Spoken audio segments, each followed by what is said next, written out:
presentation discussion on court security in 2022, and I will tell you this, it's more of a discussion because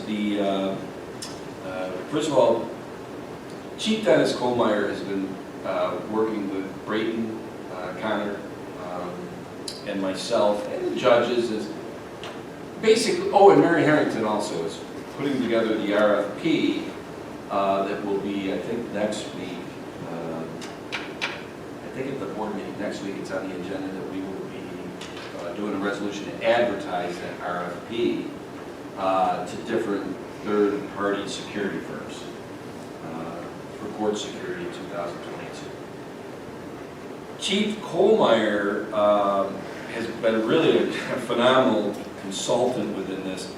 He reached out to the Monroe County Sheriff's Court Facility Agency to have them come in here and do an assessment of our court, kind of a walkthrough. And that's the packet that you have in front of you. And this is pretty much guiding Mary Harrington as she puts together the RFP.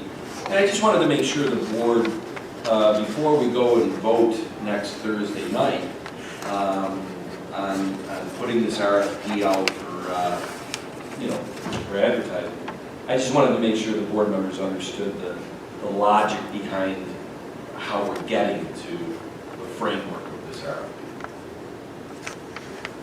So I was hoping Chief Colemeyer could maybe come and answer any questions you might have.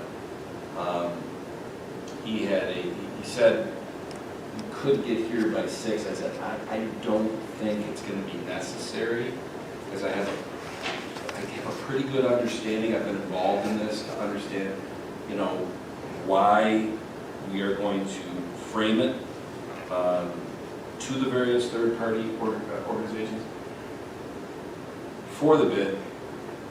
The only thing I'll say, this is, I'll take a trip down memory lane very quick.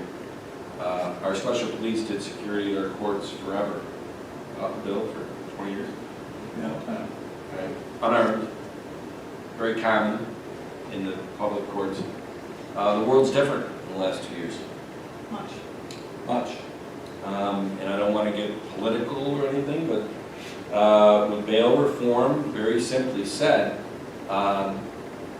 the Wednesday court hearings here, it was very common that the person who was being arraigned, or it's not the right term, they were coming in for their hearing, they were being brought in chauffeured by the Monroe County Sheriffs because they were coming from the lockup.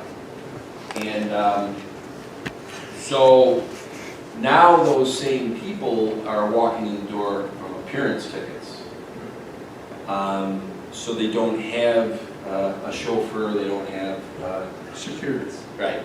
So we're not the only ones in Webster that are, as a town, are trying to adapt to this. But without getting into a lot of detail, armed security probably is the way we have to go. Well, the special police are just really not structured that way. Their training, licensure, or whatever you want to say, is not that way. So that's what's kind of, we've already been doing armed security for probably the last 6 months. We've had the Webster Police down there doing some of it. And then we did do we have a third-party firm that, on a professional services is doing it until the end of the year, with the understanding that we're going to have a more robust, long-term RFP put out for 2022. That's my Reader's Digest of how we got to this. So in addition to that RFP for court security, there are some physical alterations that are suggested as well. Yes. And that'll be a whole separate process. Yeah, I mean, if the report here, look. The timing of this isn't all going to be all at once. Timing of this isn't going to be all at once. I wouldn't think that all of the Not going to have all the equipment in place. the structure changes and all that kind of deal. Well, Can that all be done? you'll get the RFP, before the board meeting next week, so you'll see how it's structured. But look, this thing says that, hey, you know, you guys have a big enough space and this and that, you should have 5 armed security guards. We're not doing that. Yeah, I understand. Okay, because they also, and you know, chief would be better to say, answer this. I mean, you gotta understand the community that we're in and the type of cases that are here. We don't need 5 armed security guards, all right? Not today. But the reason why I think we're gonna have 2 in the RFP is because we have the magnetometer, is that the right term? The metal detector, the weapon detector, and Chief Colemeyer would better answer this. If you're going to check for weapons, you really need 2 armed security guards, and he would be better to articulate why. But, you know, from our perspective on the type of court cases we have here, the RFP is built around having 2 armed security guards. And the judges want I guess they call it a sterile courtroom, Charlie. They don't want the armed presence in the courtroom. So the armed people, that's why doing the magnetometer and making sure whoever is entering the courtroom is unequivocally, irrefutably not has a weapon. This is how, you know, because you're trying to really, we want the clerks, we want the judges, we want the DAs, we want the public defenders. Yeah, we want them to feel safe, but we, you know, that's such a subjective statement of how, what makes somebody feel safe?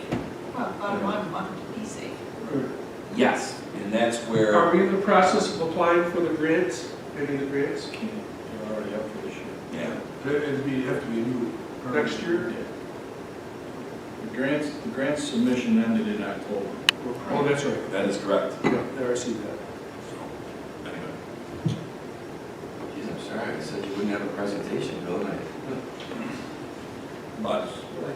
Well, there's some of the things, the cost of this isn't going to be just the officers, it's going to be fixing up the facility to handle all this. One thing I see is the magnetometer. Yeah. That's going to have to be purchased. No, we have that. We have a magnetometer. I don't know, where is it? It's in the hallway, you go through the first set of double doors. And they're going to want to put up bulletproof glass. No. No, You'll see, and that's why, that's under this recommendation. and that's the thing. Okay, so this recommendation is not the RFP? No, Okay. no, and, you know, This is just what they said. This is what Monroe County's doing. Okay. so. I was not clear as to whether that grant could be applied to paying for this, for the security people themselves, or if it would be for physical improvements. I think it's for physical improvement. You're right. So we can certainly get the armed security in here, and then we can look at, Yeah. and some of these things are just procedural. And a lot of Yeah. them don't cost a lot of money, like a Yeah. tray for property. Right. Trays that you run through. But others, such as the bulletproof glass, and some of those are gonna get too pricey, or maybe that's what we look at for grants. And once again, I don't think, don't quote me, I don't think we're going with bulletproof glass, because once again, with 2 armed security guards and the magnetometer, we are securing it. Anything that gets by that, Once you're in the court, you're fine. the only thing that could happen is that they do make firearms that are plastic. Thanks a lot for that, Bill. Well, they do. I mean, so that's the only thing that you could buy that. Yeah. We could call ghost something. Yeah, but, you know, without physically searching each person that comes in there, it's a possibility. Right.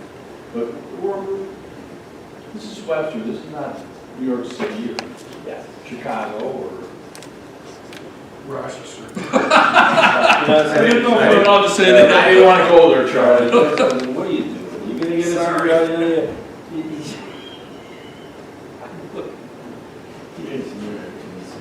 Well, You can do the RFP and go forward. Thank you, Bill.